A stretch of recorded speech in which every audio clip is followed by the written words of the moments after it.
what they do. Two people who want to say exactly what they do. Anyone wants to share their name? Or shall I pick on someone? I can see Mr. Paul is unmuted already. Mr. Paul. Paul Murunga. Do you want Paul? to say something? Want to say something, Paul? I'm happy to be here, that's all. And I'm looking to learn and to hear and to meet different people and hear the discourse and where it takes us. So my name is Paul Murunga.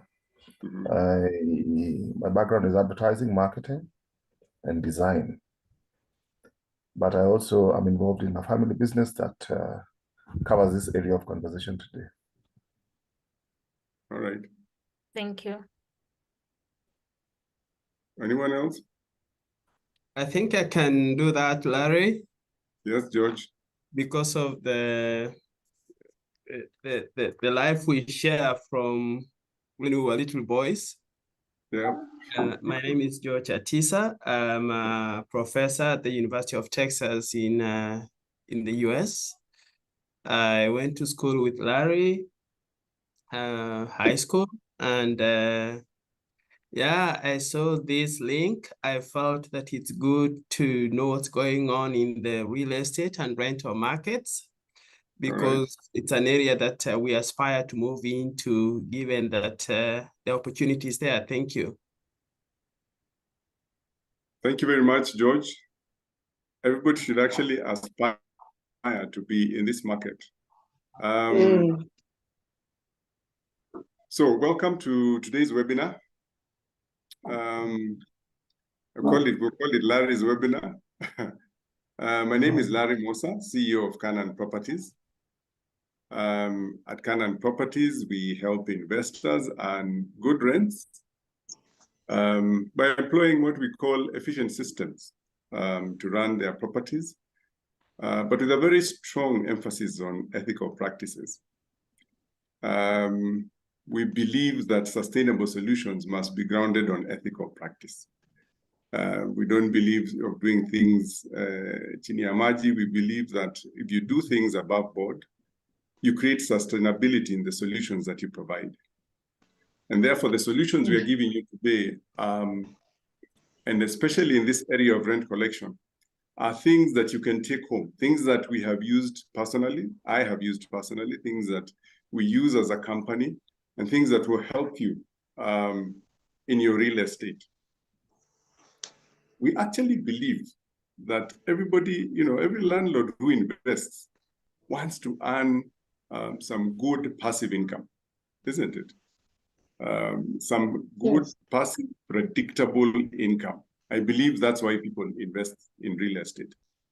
And so we are here to discuss this interesting topic of getting rents on time, okay? And I don't work alone. I'm the CEO of Canaan Properties. And this evening, I have three members of my team. I'd just like them to say hi. We have one, Onesimus Mbai. Onesimus, maybe you can say hi. Onesimus is the head of admin. Onesimus, how are you? I'm fine, thank you. Onesimus is the head of admin, the property manager. And then we have Ruth Mwangi. Ruth, salimia wananchi. Hello, good evening. Habari zenu. Hi, everyone. Thank you for joining. Hi. Yeah, Ruth is, she's in charge of accounts and finance. So we have two team members with us today. I don't work alone. Maybe we can just hear from somebody here. I know we heard from Paul. Anybody wants to tell us what are your expectations today, so that we are very careful that we meet those expectations? Anybody wants to say what they're expecting to get out of our session today?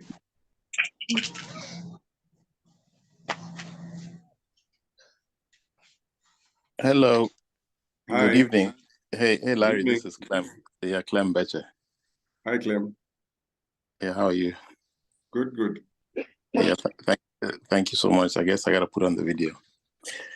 Thank you so Yes. much. For putting this together. Yeah, welcome.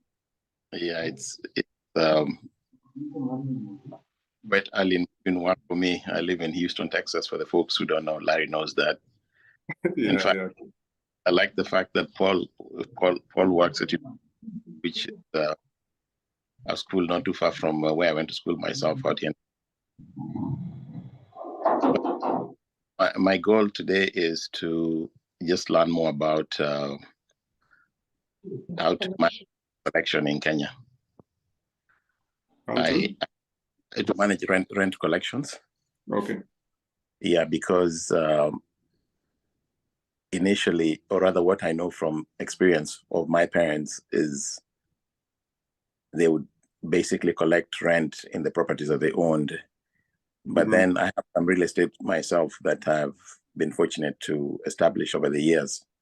And what I've been told is it might be easier to use a company to collect rent for you as opposed to having somebody that you've hired do that. So I'm hoping to find out what the most efficient way of collecting rent in rental property is. That's one of the goals that I hope to achieve today from this call. All right. Yes, that's it. Thank you. Thanks, Clem, for sharing. No, we shall seek to meet that aspiration. Thank you. I appreciate it. Yeah, we shall seek to meet that aspiration. Okay. In the interest of time, I'll go into the meat of the matter. I don't know. Let me ask, what has been your experience? You can share, their experience. What has been your experience? Is anybody who can share what their experience has been? Maybe, Clem, just before we let you go, can you share with us what has been your experience? Yes. I mean, typically what I do, and I don't have a lot of rental properties, so I don't want to give the wrong impression here. But typically what I do is once we vet somebody who's going to take possession of a property that I own, then I give them in the sale agreement, or rather in the tenancy agreement, I provide my account number where they would make the rent deposit. And so basically they make the payment every end of month, I guess on the first of every month. They have a 5-day grace period. And what I do is I just send reminders at that time. But then I'm coming to a point where I've actually been, and I'm sure you know this, I've been involved in some construction, which is going to require that I'm going to have many more tenants if all goes well. And so the reason why this is interesting to me is I want to see how I can actually collect rent from many different tenants, because whatever I've been using, the strategy I've been using before certainly will not work. That works just for a handful of tenants, but will not work when you're talking about 20 or 30 tenants. So the long and short, to answer your question directly, I've basically just been reaching out to these guys, within the tenancy agreement, tell them when to make payments, and then I just follow up with text messages and phone calls. And I've been fortunate enough to have good tenants who generally pay between the 1st and the 5th. And the ones who struggle, they basically, just let me know, and then we kind of work something out. Hello? Yeah, that's pretty much it, Larry. I hope that answers your question. Hello. All right. Okay. Just getting my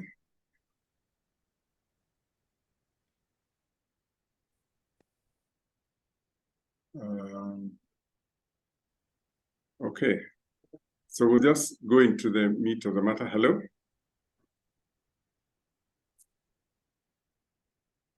I can hear you. I don't know if you can hear me too. Okay. I can hear you. Okay. All right. Did you hear what I said though? think my Okay. If you had the yes, okay. yes, you Okay, thank you. Thank you very much. okay. And probably in the chat we have George Atisa, Mr. Larry. He says, Mhm. sorry, I don't know, I think I've dropped off, but let me just read from the chat. Mhm. It says, if this is possible, tell us opportunities and reasons why we invest in real estate. If one takes a loan, does rent usually cover the Mhm. cost, interest of the loan and make a profit? What is the average profit margin? That is from George. Okay. Yeah.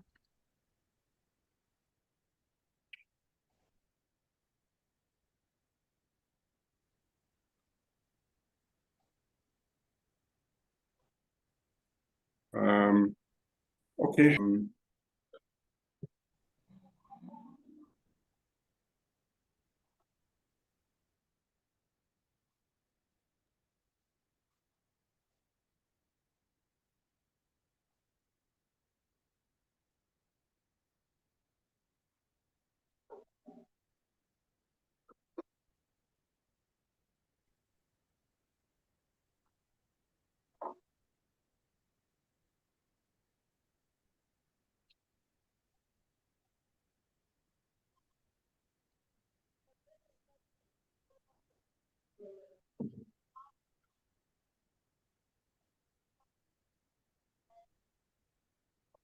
Did Larry freeze or something?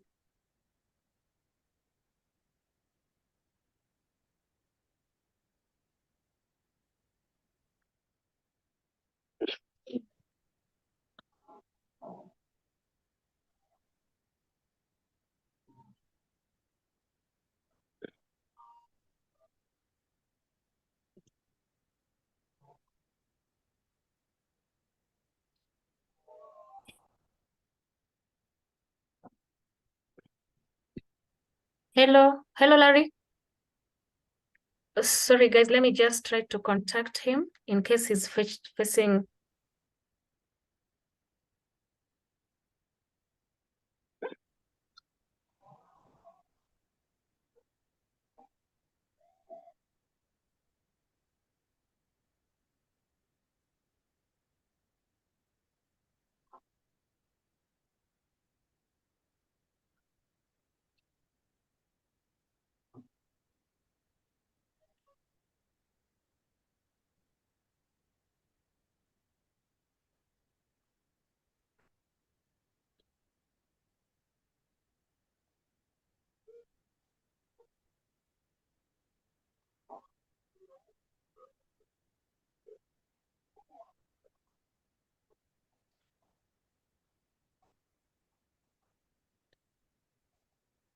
Well,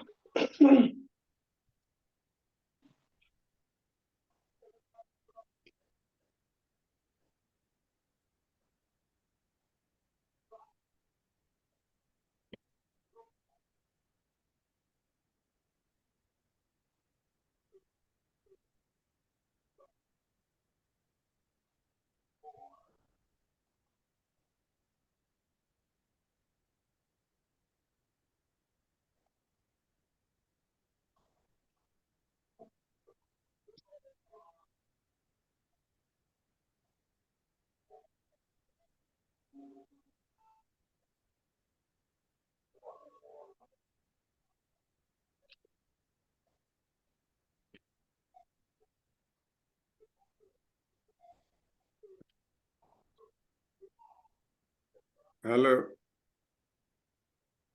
hello. Hello, I'm sorry, I lost connectivity there. Okay.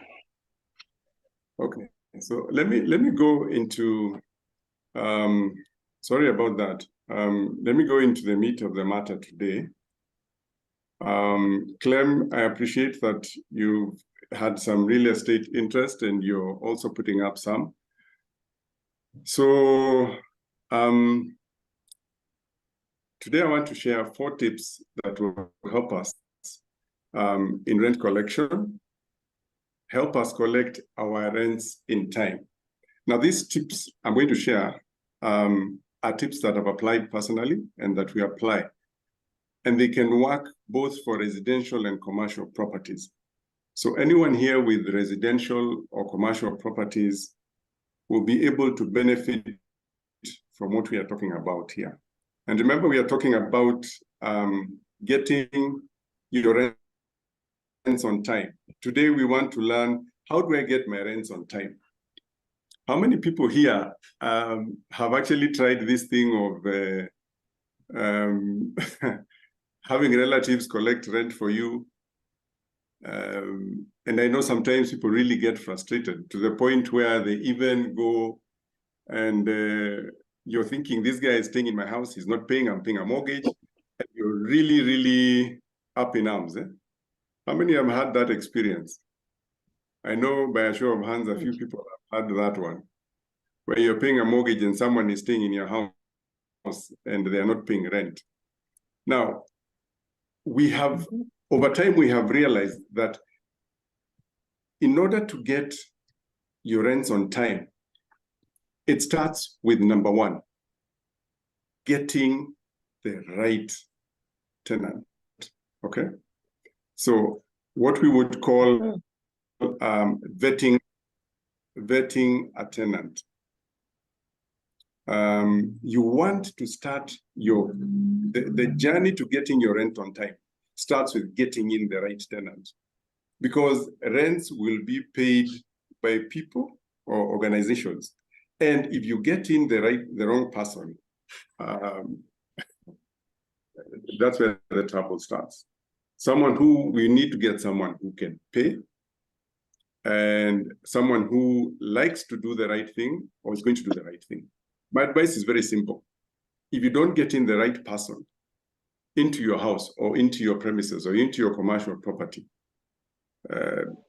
there's no point. There's no point. And so we must ensure that we get in the right kind of tenant who is able and willing to pay. Then comes the question, how do we get that right person? And I'll say that to get the right person is very simple. We need to do what you call, we need to run what you call a biodata. A biodata, you need to get the biodata on this person. How do you get a biodata? Every landlord should aspire to have a biodata. We need to get the biodata, whether it's residential or commercial. When we get a prospective tenant, and I know nowadays it's not easy sometimes to get tenants, especially in the high end. There's a temptation of, especially when agents are letting out houses, they come and they tell you, there's this person and they want to pay, and you need to watch out for people who are coming in on the 31st and telling you, aha, I need to pay, I want to pay for this house. That there is a red flag. But let me say this, that every landlord should develop a biodata form that tenants fill in before they move in. And what will this biodata show? I'll break it down into two.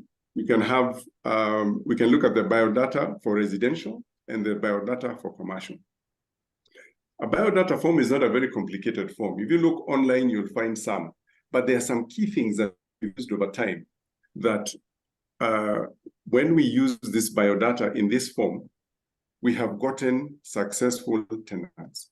The first thing you want to know about in a residential setup, you want to know, where do they stay? Where is this person staying before they come to your place? And what kind of rent have they been paying? Over and above on that form, you want to know, where were they staying prior to this? And what was the corresponding rent? And even where they are staying, what is the corresponding rent? Can it match what you're asking for? Is the rent they're asking, is the rent they've been paying comments, is it kind of in the same kind of, what do I call it? Is it in the same does it match what you're asking? Like, you want to be cautious. If someone was paying rent of 50,000 and they're coming into your house and it's 100,000, why the leap? Can it be explained? In that biodata form, again, you want to get something very critical. You want to get a reference. You want to have a reference from their previous landlord. You want to have a place where they can fill in and give you their contacts of their previous landlord. This enables you to call their current landlord, talk to them and ask them, do you know so-and-so? How do they pay their rent? And this one will help you two ways. One, it will help you to vet this particular tenant. And number two, it will help you in case, you know, most of the time, people want tenants who are salaried. And sometimes the salaried people, yes, most of the time they pay, but also you have these business people who can also pay. So when you get a landlord referral, it helps you take up a person whom you would have otherwise not taken, who is a business person. You also want, on that biodata form, you want to find out who is, where is this person employed? And if they're a business person, what business do they own? Where does the person work? Is it a stable company? In the same biodata form, you want to find out what is the designation or the income bracket. And there you'll have, someone can say whether they engineer management, what position they hold as sales. All this is in this biodata form that you're filling in before the tenant comes in. Remember, we want to find out, is this person able to pay and are they willing to pay? You want to find out what's their rank and file. You want to find out what is their income bracket. And of course, you will not ask someone what is your salary, but you'll have in the form, you'll put a range of income.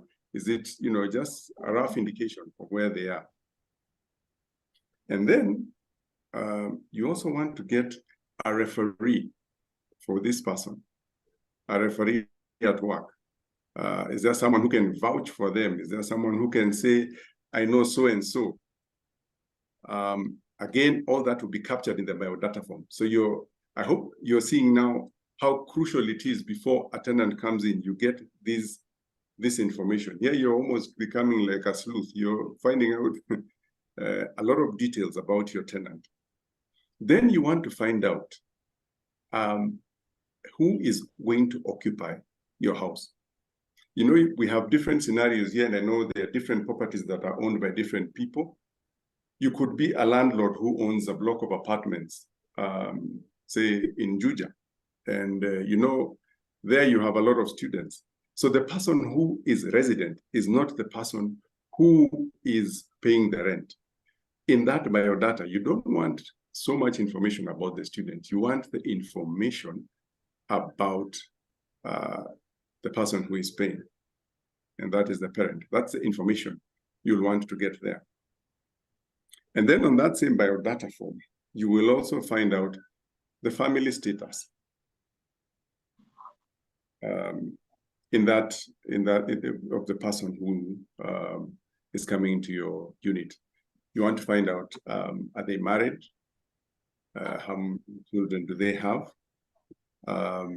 And our experience has been that you want to get the right number of people for a commensurate unit. In other words, if you have a family unit of, say, 6 people, you don't want to have them moving into a 2-bedroom unit. Because again, there you will have, whereas you might get your rent, the wear and tear on your property will be immensely high. So you want to find out the family status. And you see, because all these questions are quite intrusive, when you know this, you can imagine you're meeting a tenant for the first time, and you have all these questions. The simplest way to do this is, you know, ask someone for your email, give me your email, so that you can send them the form, and they fill in the form, and you can now actually take this form and get all that information. I remember regarding like the family status, recently we had one, I think it's in Lavington, we had a tenant there, and you know, there were two ladies, and you know, there was that issue of, will these two ladies, will it work? And for sure, when you have, like, they were moving into a 3-bedroom with an SQ. It didn't take too long, in a year, and one of them moved out. When the family setup is not right, that's a red flag. For commercial spaces, you want to find out what is the nature of the business that is being done by the prospective tenant. You want to know the number of years the person has been in, you know, the number of years the business has been in operation. You also want to have a landlord, you know, again, you want to have a landlord referral. You also want to find out what is the business turnover of this business that is coming to occupy your commercial space. And again, especially in commercial space, when you're talking about the number of years, if it's a big commercial building, you have to be wary of startups, because startups, yeah, they'll have the business cycles. And then you'll want to have a reference from a reputable business associate. So the key tip number one is that you need to have a good biodata. I'm going to give you 4 tips. And in these 4 tips, I have actually scored them out of 100. And I would say, if you get the right tenant, you have got 40% of your work is done.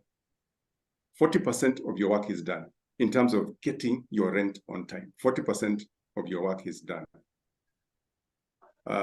Tip number 2, now that you have gotten a person who you think can pay, and they've got the ability to pay, you've gotten their background information, you want something that will govern this relationship that you're entering into. And all business relationships need something that governs. And this is where tip number 2 comes in. You have to have a good lease. You have to draw up a good and appropriate lease to govern this relationship that you're entering into. And I'm calling it a relationship because you'll be interacting with this person on a monthly basis.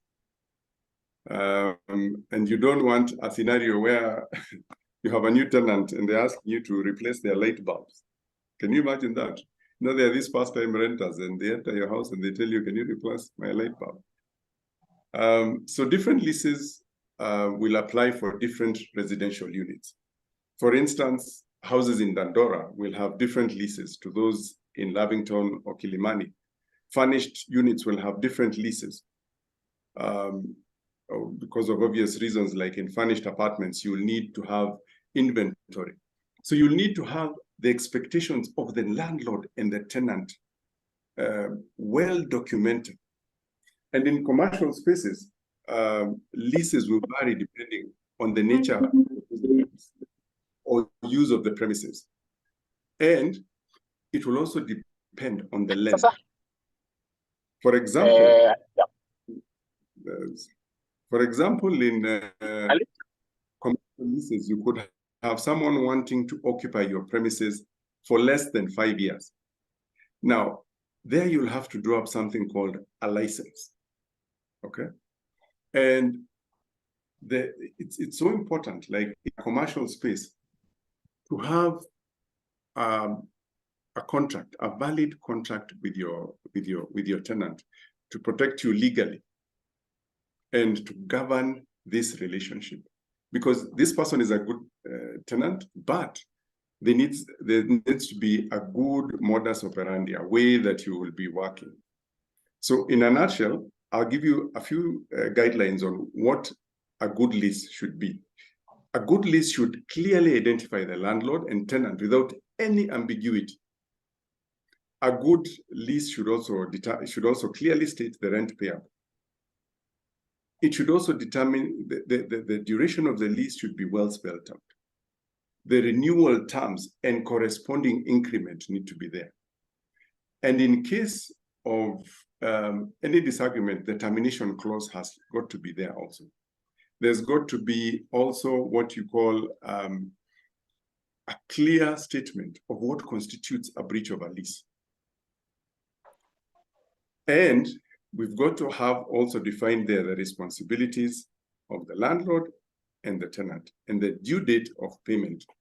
Now, this is where, I know this is where it's music to the landlords. The due date of payment must be put in the lease, and preferably with a penalty payment for late, a penalty clause for late payment. A good lease, let me say, will greatly reduce conflicts during tenancy, as expectations on both sides will be clearly spelled out, and there will be a legal framework within which you can work, you and your tenant. Any questions so far? Any questions so far? Now, I would say that if I was to rate them, a good lease will take you to 60% of getting your rents on time, because you have developed a framework within which governs your relationship with your tenant. There's the termination clause, there's the due date, and there's, you have spelled out. And the landlords that are here, please do this. Ensure that you execute that lease. Let it be signed. I don't know how many of us here have tenants and we haven't yet. How many of us have tenants and we don't have leases with them? Anybody, a show of hands? Anybody here who has a tenant and has not?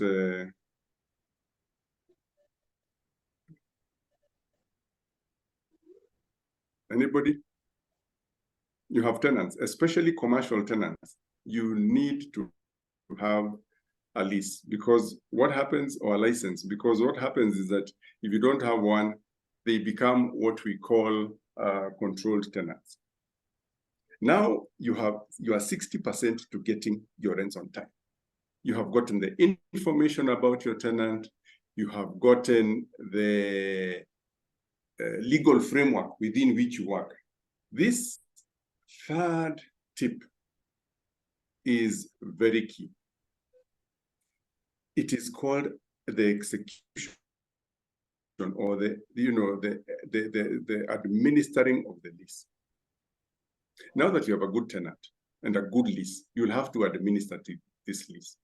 This entails ensuring that the tenets of the lease are adhered to. What are the key? And here we'd ask ourselves, what are the key tenets for a landlord? What does our landlord want to know in this lease? What are the things that you need to administer? Number one, of course, is the due date of payment.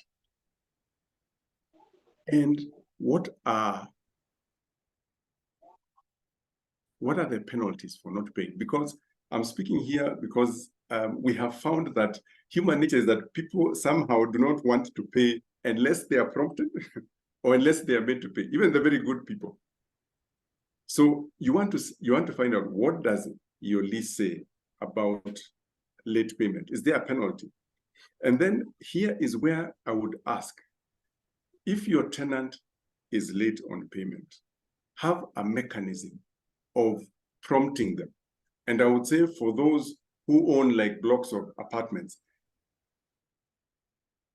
have an SMS to send out reminders on the 5th, so that you don't have an issue of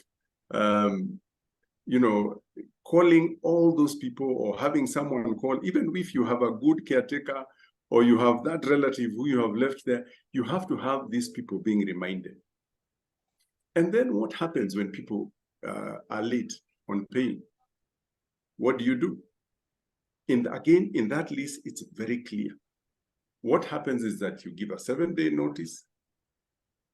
For late, you give a notice, a 7-day notice. After a 7-day notice, you give a 14-day notice, after which you distress. Now, let me emphasize here that you need to be followed. You need to, when you give those notices, you need to follow through with them. Never give a notice and let it hang. When you give a notice, it's a serious notice, it's a 7-day notice. Follow through with the consequences of that notice. Because if you don't, you send a signal to these tenants that this guy is hippie. And our experience has been that when you're proactive and consistent on follow-up of payment of rents, your collection will move from 60 to around 85 to 90%. That is for sure. Like if you want a block of apartments, I will tell you that is the way to go. Do a bulk SMS and it will just amaze you. Recently, we took over a block of apartments in Donholm. And this what I'm telling you is exactly what we did. That's exactly what we did. Now, I'm seeing we have like 10 minutes. I want to seek your indulgence for about 15 minutes. Would that be okay? No problem. That's okay. No problem. Okay. All right. Fine. So, remember here we want to collect our rents on time. So here we have come, we are administering. There are other tenants that you need to check for in administering your lease. You've checked your biodata, you've gotten a good lease. Number 3, you are now administering this lease and you're following through consistently. You're getting the bulk SMSs. You have to watch out. Is this person paying for individual units? Is the person paying service charge? Are the utilities being paid? Because you can actually claw back on the gains you have made on rent if your tenant is not paying service charge. Our advice is that have a way of checking that that service charge for that particular unit is paid. Ensure that the utilities are paid. Have, every so often, maybe 3 months or 6 months, check through those accounts, the utilities, are they being paid? And I know here, we are very comfortable when we have tokens. Recently, we had quite an interesting experience in one of the properties we manage where the place is on tokens, but people have become very crafty. They even go behind a token, and KPLC called us and told us, hey, this person, they've been bypassing the meter. So you have to check for that. And then you have to ensure that the tenant is keeping their part of the bargain in maintaining the house. So if you do a biodata, get a good biodata, you have 40% chances of collecting your rent on time. She's worked for Blanco. You ensure that dealer, so she travels a lot. Looks like them back here in the morning, actually. Get a good lease that is appropriate to your property. Of course, I understand. Someone needs to mute there. Get a good lease. Then You're not going to believe this, but if you add this, you will now be at 95% to 85% of collecting the rents on time.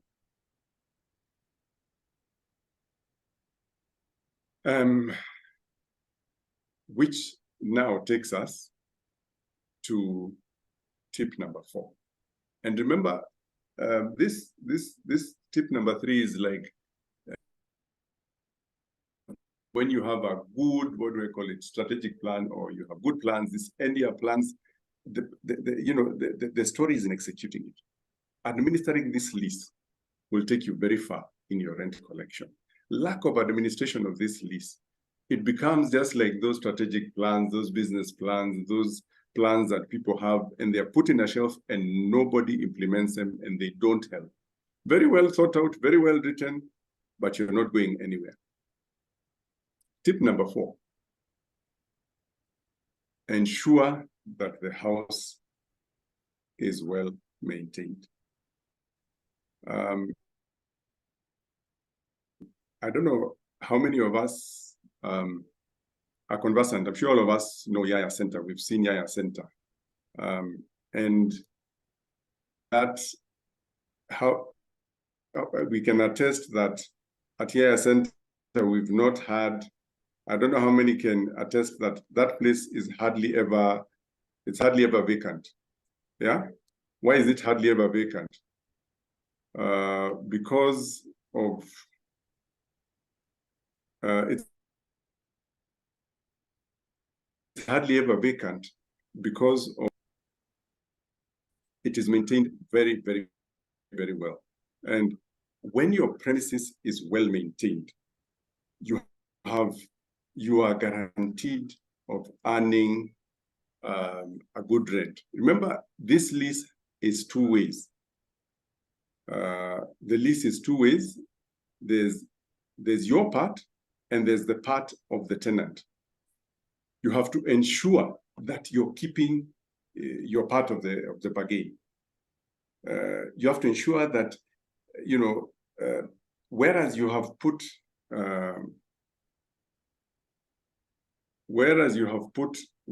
the tenant's obligation, you also have your obligations. You have your obligation to keep the place, the perimeter wall well secured and in good shape. You have the responsibility of ensuring that there are no leaking water pipes, there are no leaking roofs, there's no faulty electrical installations, the common amenities are working. That's if it's a block of apartments. This ensures that the tenant is motivated to pay. If you maintain your property, I can attest to this. During COVID, there's a block of apartments we manage on Gong Road. And whereas, yes, we had one or two tenants who were affected, we had 90% occupancy because of the way the place is maintained. Quick response to clients, to tenants' complaints, a mechanism of, you know, have these suppliers who have your electrician, have your plumber, have your masons on standby, and ensure that at the click of a button, you're able to respond. Because any good lease will also hold the landlord accountable for his responsibility in this mutual engagement. And those clauses will usually give a tenant like 14 days. If you don't take action within 14 days, the tenant can actually take the matters into his own hands, repair the place, and this will really cost you because sometimes, you know, at that point, he just wants the repairs done. And you as the landlord have no recourse because remember, we are doing things in a sustainable and in a good way. You have no recourse. Your goose is cooked because what happens is that this guy might just repair and give you all manner of bills. So you have to ensure that your premises is well maintained. I'll go back again to Yaya Center. If you go back, if you walk around Yaya, the vacancies there are very few and minimum. And that building is about 30 years old, but the occupancy is almost 100%. The same thing can happen to you, to your property. And that's what we encourage. So, bado tuko pamoja. Any comments from anybody? Any comments so far? Yes, Larry, this is Clem. Could you address tenants who rent your place and use them for Airbnb? I didn't hear you mention that. The furnished apartments. No, not furnished. No. Like I come and rent your place. Airbnb. I start using. Now, this takes us back to the whole issue of the lease. What kind of a lease do you have? Does your lease allow for someone to sublet? if you don't want people to use your house as an Airbnb, you've got to ensure that your lease clearly states that there's no subletting, and that will stop the whole issue of Airbnb. But sometimes landlords go knowingly that this person is going to do Airbnb. Then you go ahead. Or did you want to know if you're running an Airbnb, how do you go about it? Yeah, I think that you've actually kind of touched on it, which is good. Typically what happens is there's a lot of guys who live out in the diaspora who rent places, and they rent them to use them when they're in Kenya. And then when they've come back to the diaspora, they start using it for Airbnb. So really, you're talking to somebody who is furnishing you with his income details and everything. That is good. But the minute he leaves after visiting Kenya, maybe in the summer, then he still owns the place because he pays rent for it every month, right? But now he's using it for Airbnb and people coming in. So I just wanted to know how you'd address something like that. Yeah, you've got to be clear what you want to do with your investment. Are you happy with people doing Airbnb in your house? If you're not happy, then if you don't want any subletting, it's got to be clear. Remember that we are managing the expectations between the landlords and the tenants. That has got to be abundantly clear. Thank you. I think you've answered it. Thank you. Yeah. Any Larry, comments? Yes. Yeah, Larry. Yes. I've always tried to figure out this thing of maintenance of a house. Sorry, I jumped in a bit late. In terms of, okay, if I rent a place, it's like I'm leasing equipment. Okay, so if I stay there for 20 years or 30 or 50 years, do I maintain the place and the repairs? Doesn't the landlord come in and do a small something, I'm struggling with that because, okay, I'm both a landlord and a tenant. Okay. Where does it fall in? Because when you talk about rent is like a lease, and but what is like there's some money that has to be plowed back in like any business. Some money has to be plowed back into the business. Yes. Actually, yes. Let me take you a little bit. The place has one of the things we have, it's recommended that any investment in real estate, just like any business, you've got to keep on reinvesting. This is like your dukkha, where you have put in you've put in a certain investment.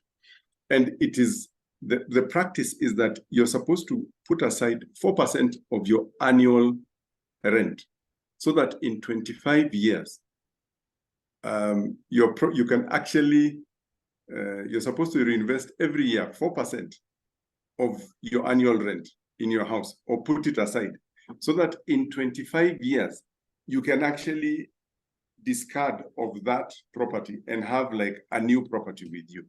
So much as landlords are earning rent, you've got to put aside something and reinvest. Again, I'll use Yaya because I find it a very good example, or a property that we manage. There are particular properties that we manage, especially the one on Ngong Road. The landlords are very careful. We actually have a team of suppliers on call, and they're even on retainer, so that anytime there's a breakdown of the solar system, anytime there's a breakdown of the borehole, they're on call. They come, the generator, it's fixed. Everything is done systematically. And we have schedules of maintaining those amenities. So, as a landlord, you've got to ensure that you keep your part of the bargain. You want your rents on time. You don't want guys, and especially for those who own like blocks of apartments, these guys have a way of, nowadays we're in the era where guys have this, what do you call it? We've become digital. So guys get onto a WhatsApp group. And very soon you could have a community within the tenants if you're not, providing as all the amenities as per the agreement. So you've got to ensure that all those things are up to scratch and done well.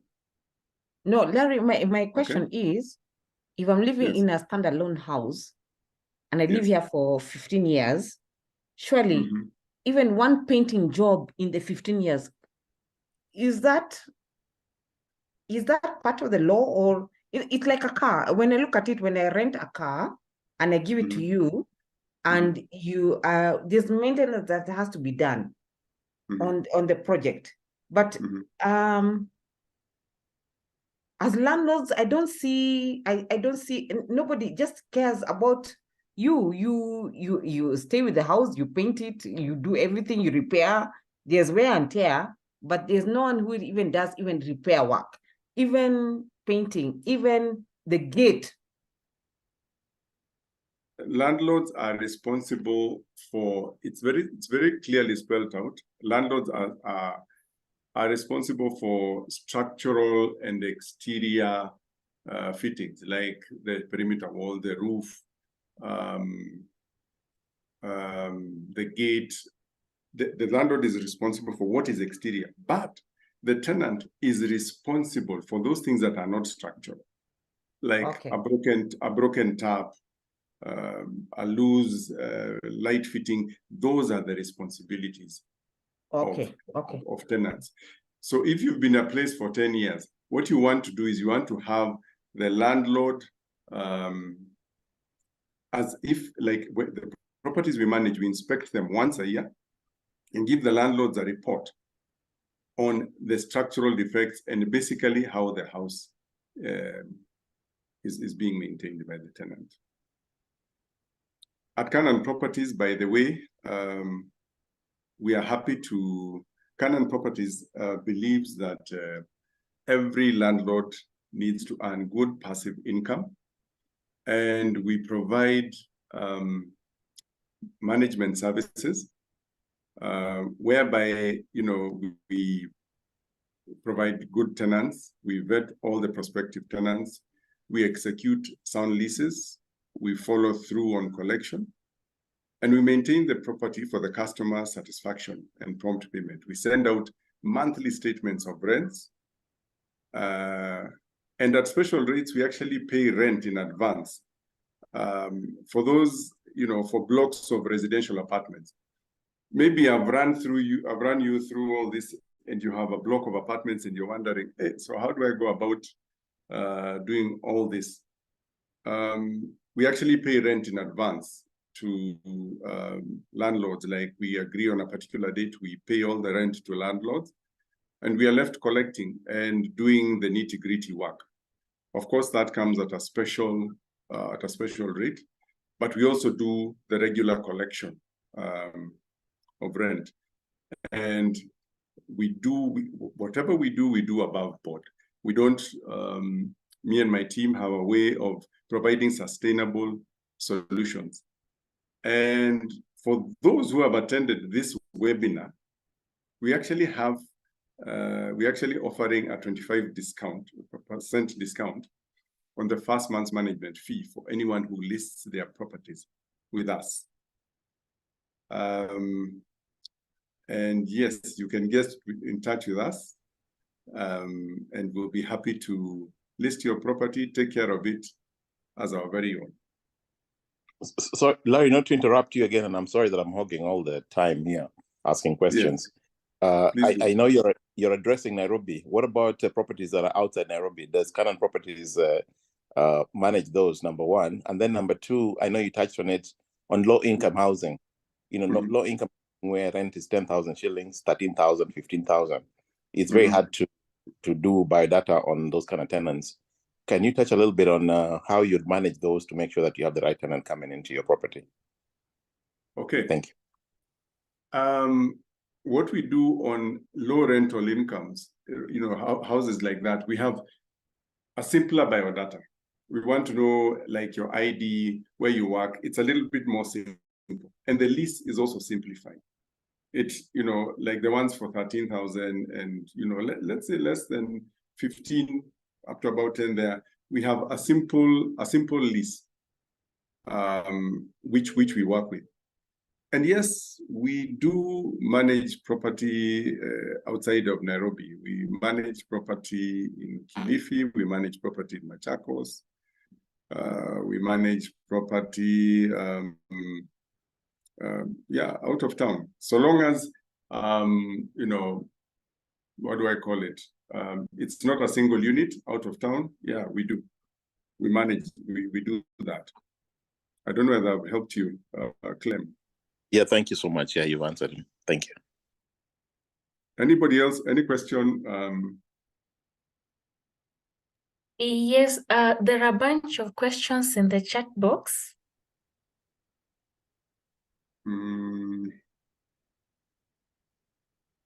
Maybe you chat can just area. tell us. Maybe you can read them. Maybe you can read them for me. Okay. There is someone inquiring about your rates, Patrick Kigwe, and someone was also asking about, I think this one, okay, what about force majeure? I don't know whether that's the correct pronunciation. What about force majeure or recent pandemic? Then Rafael Mramba is asking, how do you handle a client who is not willing to provide details about their employer, but they are paying their rent on time?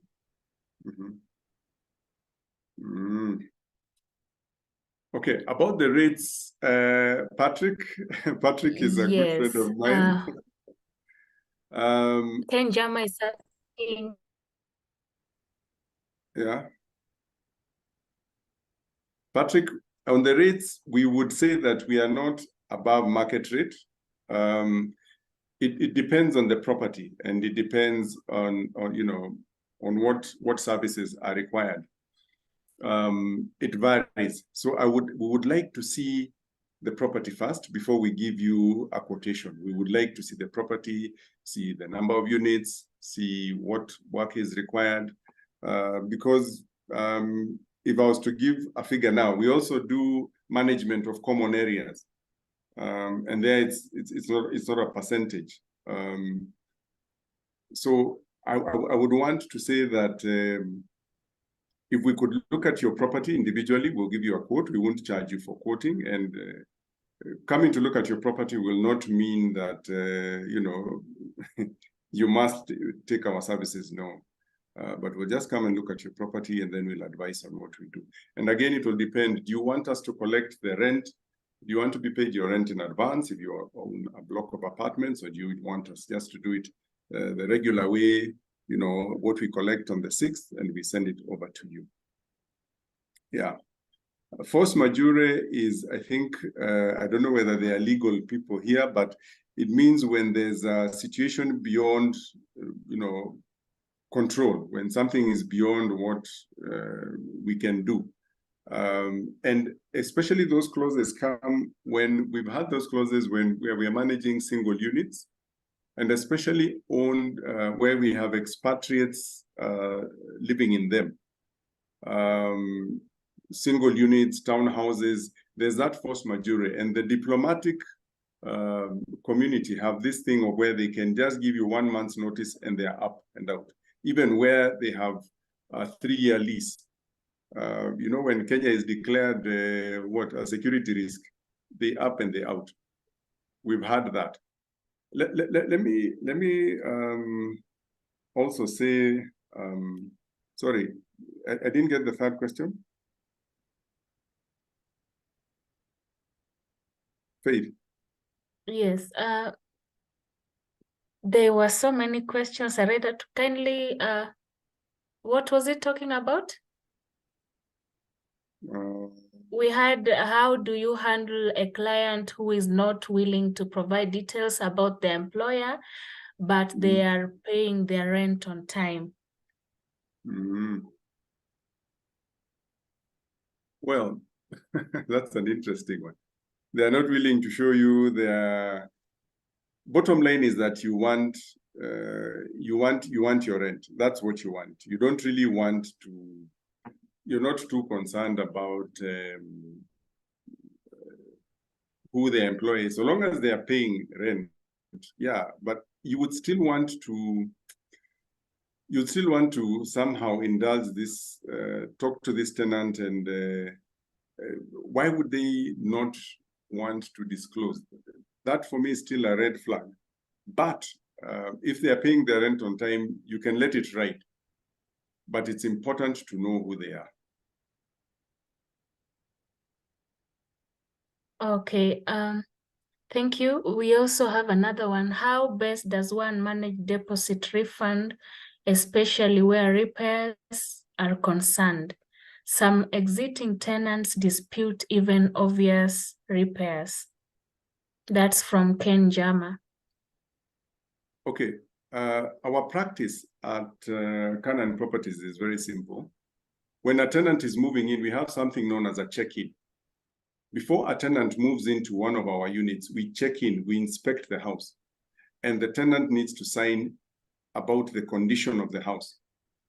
This is so important where deposit refund is. We have a check-in and a check-out list. We have a maintenance team, and we have a property inspector.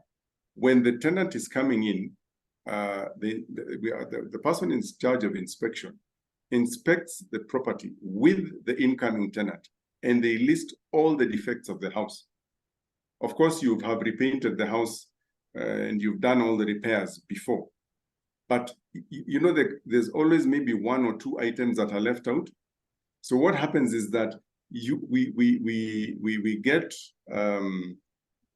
the tenant to sign. The day he's leaving or she's leaving the house, they need to leave the house in the same condition that they found it. Remember, as we provide sustainable solutions, we don't want either the tenant to be taken advantage of or the landlord. Leave the house as it were. And again here, that document, the lease, has governed. It clearly states that you will get the deposit within a certain period of time. We say usually within 30 days of exit or 2 weeks, depending on how you negotiate it. So there shouldn't be a dispute if you've gotten that agreement from the word go, and you've done a good check, you've done a good check-in, and you've done a good checkout. You just file it where the lease is, so that when that tenant is leaving, you present them. This is the document you signed when you came in? Yes. So leave us the house in the same condition. And you've got to make sure that the deposit is sufficient to at least repaint the house. At least repaint the house. Because paint work can be very costly. Normally we ask for 2 months deposit, but the low-end houses you ask for 1 month's deposit. Yeah. I hope I've answered that question. Thank you. Finally, a question from... yes, well answered. Okay, Question. all right. Thanks, Ken. Finally, a question from Paul Murunga, and this one was asked a little bit earlier on. He asked, how does one determine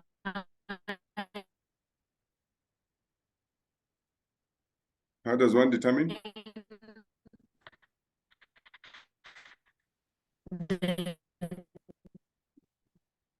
property to let, especially in a difficult market like the one in Kenya at the moment?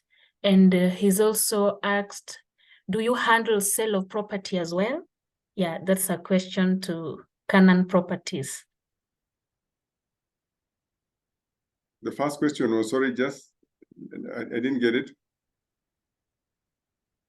The first question he asked was, how does one determine the correct rental value for a property to let?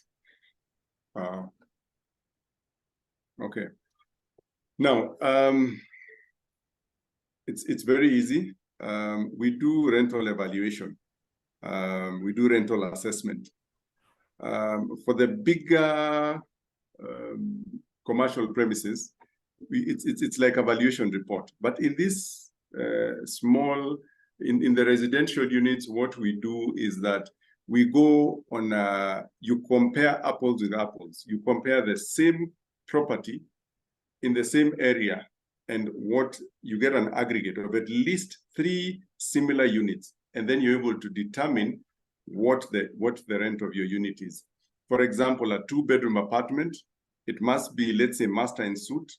And then what are the amenities? Maybe there's a swimming pool. So you check for 3 similar units, 2-bedroom apartment, master and suite with a swimming pool, check 3 similar units, and then you come up with a figure for that. Same thing with if you have bed sitters or if you have commercial property. The commercial properties you have all the way from grade A to grade C. You've got to compare, the right properties and do an aggregate of the same. You asked about, yes, we sell property. We sell lots of property. If you go to our website, www.canonproperties.co.ke, we sell property on behalf of our clients, especially the ones, sometimes we have properties that we are managing and the owner wants to sell, we sell. And we also let out, even when we don't manage, we sell, we let out. We also do valuation, but we do valuation by proxy. We have an associate valuer who does valuation. Yes, and we do rental assessments. We also assist people who want to do joint ventures.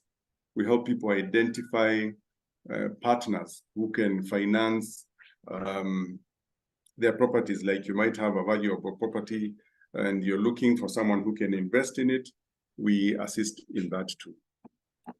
But today we wanted to help landlords. And by the way, for everyone who has registered, I'll send you a simple biodata form that we use for residential properties. We won't charge you for this. Please go and have a look at it. Use it. Use it. It's a free giveaway for everyone who attended this webinar. We'll send you a free biodata form, residential biodata form. You can use it, tweak it, and get your rents on time. You've invested. You're supposed to enjoy your investment, and that's why we are here. We are here to help you enjoy your investment, get predictable income, and get it on time, and avoid this whole, this thing of it's the beginning of the month and you're dreading meeting or calling your tenants. It shouldn't be that way. This is an investment, just like how you invest in a truck and it gives you money, or you invest in a shop. I'm sure that's why you've invested in real estate. We are well past our time. I don't think I want to take this on unless is there any other question? It's Brian who asked one question, but I think Ruth Mwangi has attended to it. But Yes. again, you can just have an ear. This is Brian from Uganda. He says, how many months does a tenant pay at first entry in Nairobi? The deposit is usually it depends on the medium to high end. It's 2 months deposit and monthly or quarterly rent for residential units. For commercial properties, the deposit is 3 months rent and quarterly or monthly rent. Yeah, that's what it is. All right, that's it for the questions. Yes. So I think with here we'll end it. Remember, if you list your properties with us from this webinar, we give you a 25% discount for the first month's management fee. Thank you so much for attending our webinar today. And sorry, we were supposed to share some slides. Maybe we can share with them. We can share them with you just after this. We'll share some slides just for you to a recap of what the webinar was all about. Thank you very much. Thank you so much, Mr. Larry. Larry. Thank you, Larry. Karibu. Thank you. Thank you, Larry. Yeah, thank you so much, Larry. Karibu. Thank you.